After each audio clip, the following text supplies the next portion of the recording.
For Honor has survived yet another year and is now closing in towards its 10th year anniversary. With Ubisoft's future as a company being very, let's just say, uncertain, what will happen next with For Honor is also up in the skies. In another video of mine, I have already discussed that a continuation of support for the game is not only extremely likely, but has basically become a necessity at this point because of all of the continued blunders on Ubisoft's end. It seems crazy to say, but For Honor still has so much potential that has yet to be tapped into.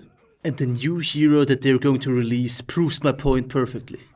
With many obvious shortcomings that hold the overall experience back from what it could truly achieve, I want to give my opinion on what needs to change in the next year.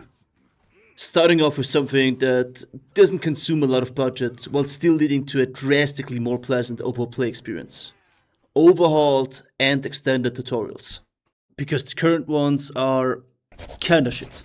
Games that are mainly focused around online play simply rely on a stream of new players to keep their servers filled. And so does For Honor. With new players basically just being thrown into the game with no rhyme or reason, you can't blame them for just quitting outright. Learning any game, especially For Honor, with a trial by fire is very exhausting. The recent spike in new players with the winter sale just shows that this problem still needs addressing. And no, stop saying, "Oh, it's a dead game, it's a dead game." I've been hearing this since like 2018, and yet here we still are, somehow.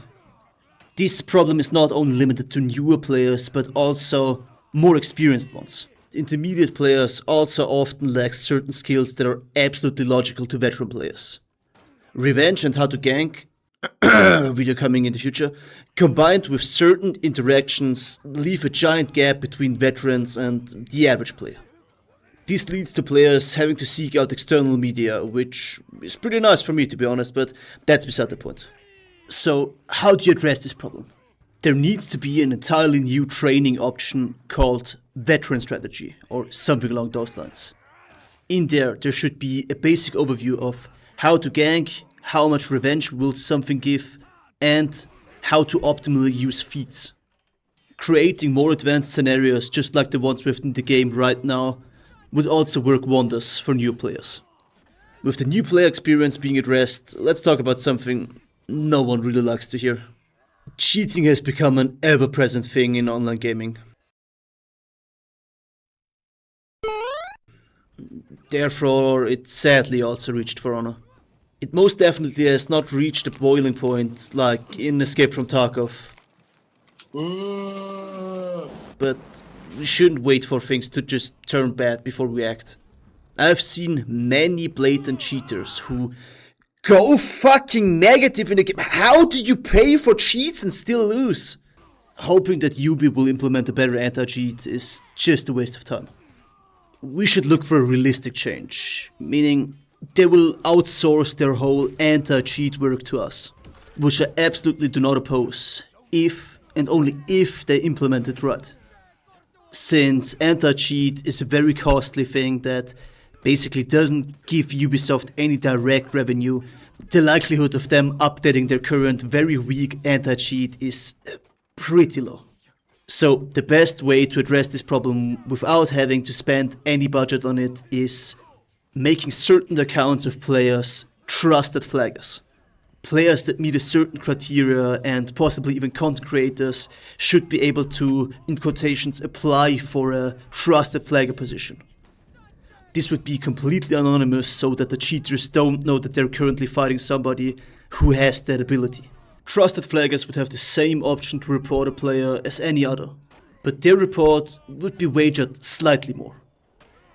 I think that if this system is fleshed out and implemented right, certain cheaters are going to be banned way faster.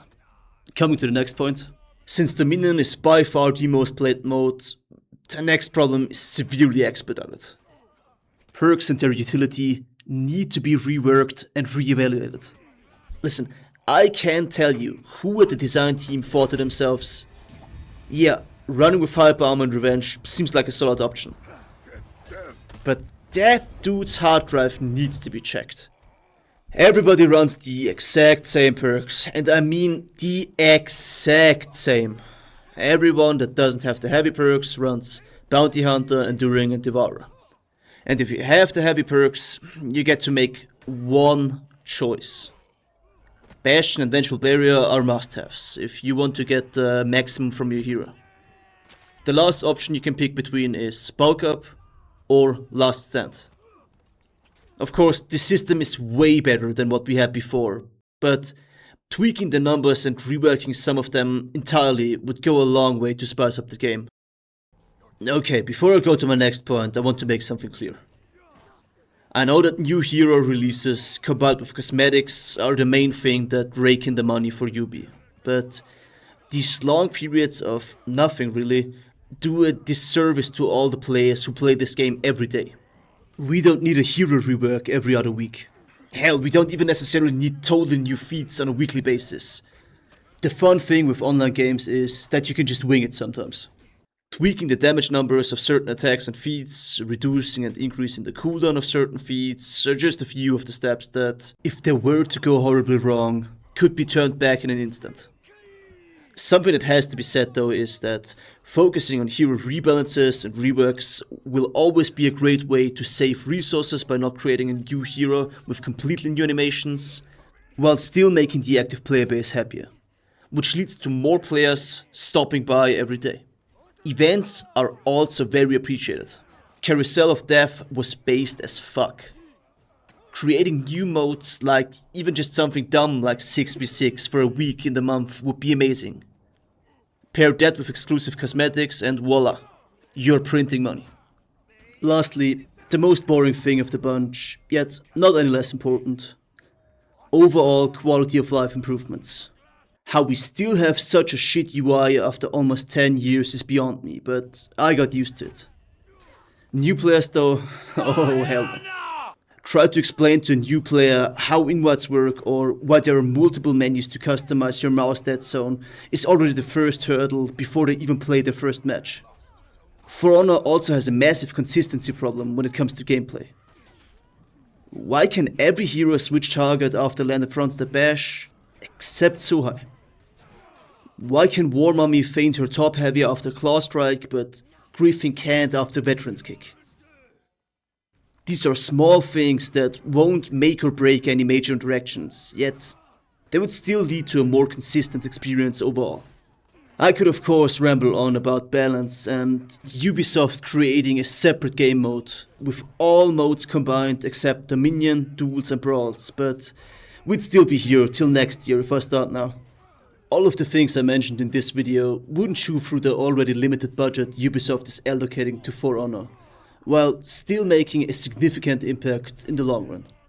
For Honor still has a lot going for it, and still hasn't lost most of its steam. With player retention and perception being at a very healthy level, which basically no other game with such a long life cycle can say about itself, I think For Honor is going to bring us a few more years filled with content. Oh yeah, and since I forgot to mention it in the last video, watch yourselves out there, okay?